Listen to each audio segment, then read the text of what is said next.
¿Qué está pasando en Sudán? Muy buenas, te doy la bienvenida al podcast del economista José García. Como siempre, seguimiento y suscripción.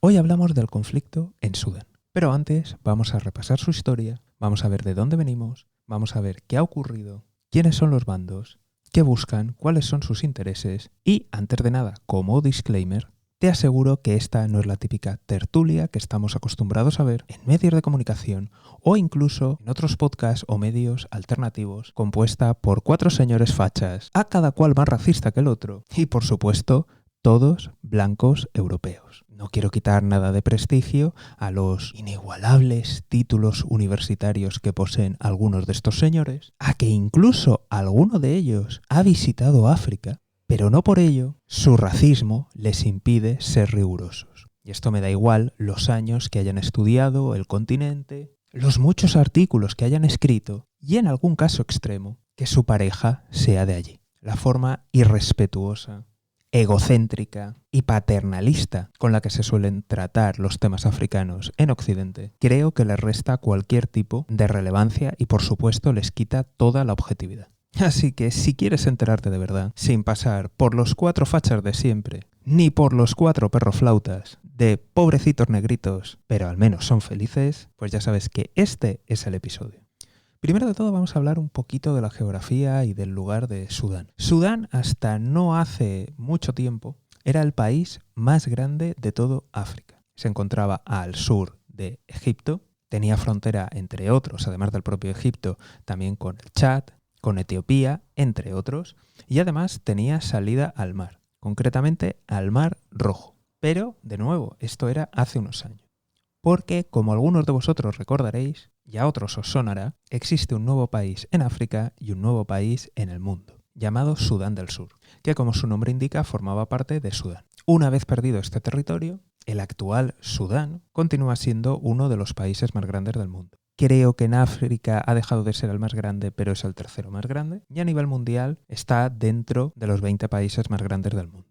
La población del actual Sudán son más de 40 millones de habitantes y continúa conservando la importante y vital salida al mar.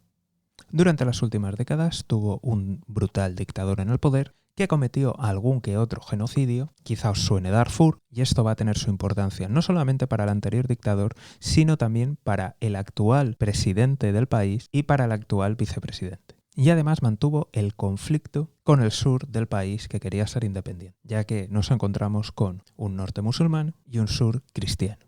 Tras la inestabilidad y las crisis de estos últimos años, comenzaron las protestas y la demanda por una democracia.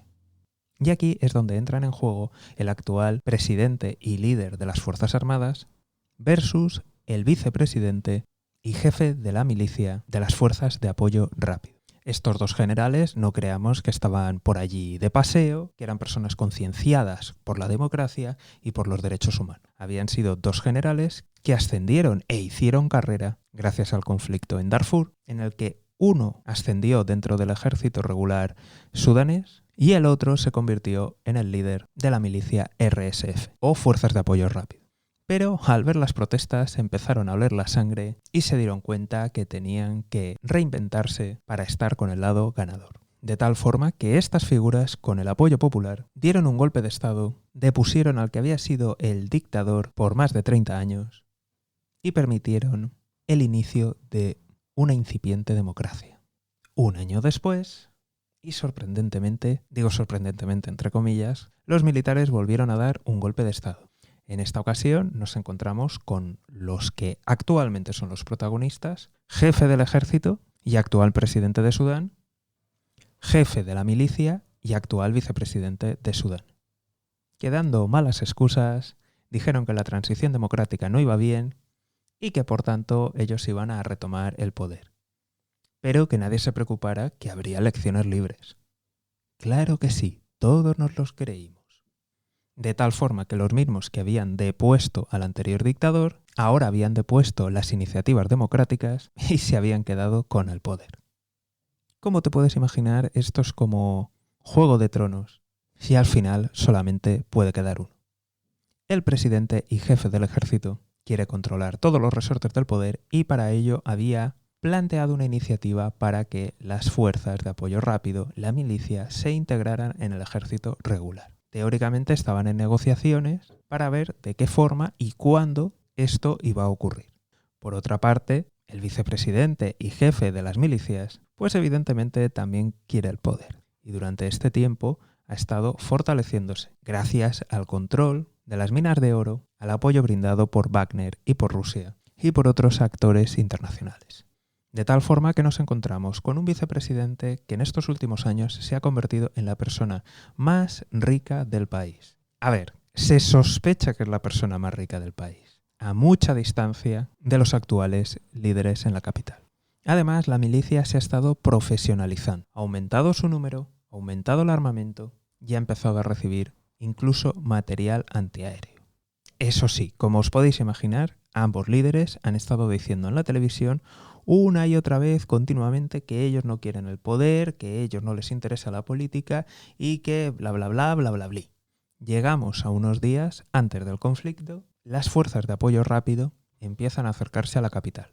El presidente y líder del ejército sudanés advierte de que ese movimiento puede tener consecuencias. Así que moviliza al ejército, saca los tanques a la calle y es cuando empezamos a ver a la Fuerza Aérea Sudanesa bombardear el centro de Jartum, la capital de Sudán.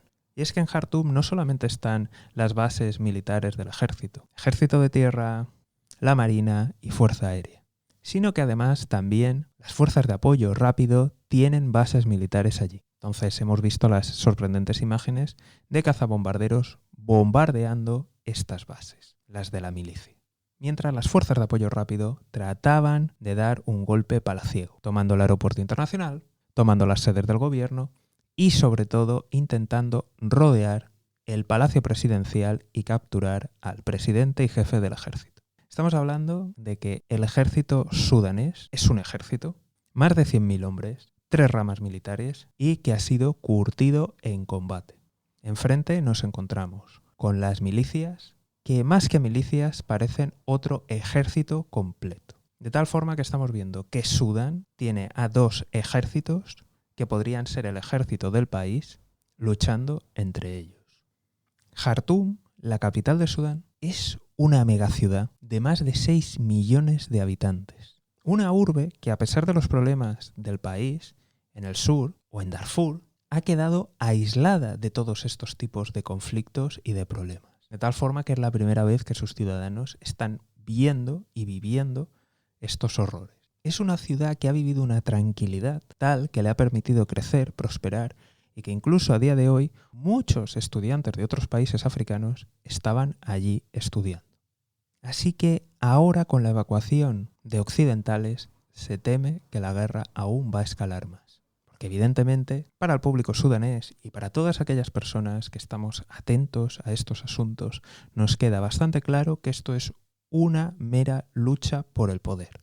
Como he dicho, son 2 ejércitos que son leales a los suyos y que están luchando por el poder. Pero muy rápidamente podríamos encontrarnos el tipo de milicia étnico-regional que hay en Etiopía, que también los hay en Sudán, que podrían sumarse. Podríamos ver diferentes minorías, diferentes grupos étnicos que también se unen a la lucha. Y de nuevo alimentado y regado por los recursos naturales del país o por las ambiciones de nuevas bases militares. Y mientras tanto hay una megaciudad de más de 6 millones de habitantes, en la que no está llegando comida, hay cortes de agua, hay cortes de luz y evidentemente se prevé una crisis humanitaria de grandes dimensiones. Y hasta aquí la breve historia de Sudán, el resumen de cómo hemos llegado a este conflicto y los temores de que otros actores puedan entrar en juego. Como siempre, desde aquí estaremos muy atentos y si no te quieres perder nada, seguimiento y suscripción. Nos vemos aquí en el podcast del economista José García. Un saludo y toda la suerte del mundo.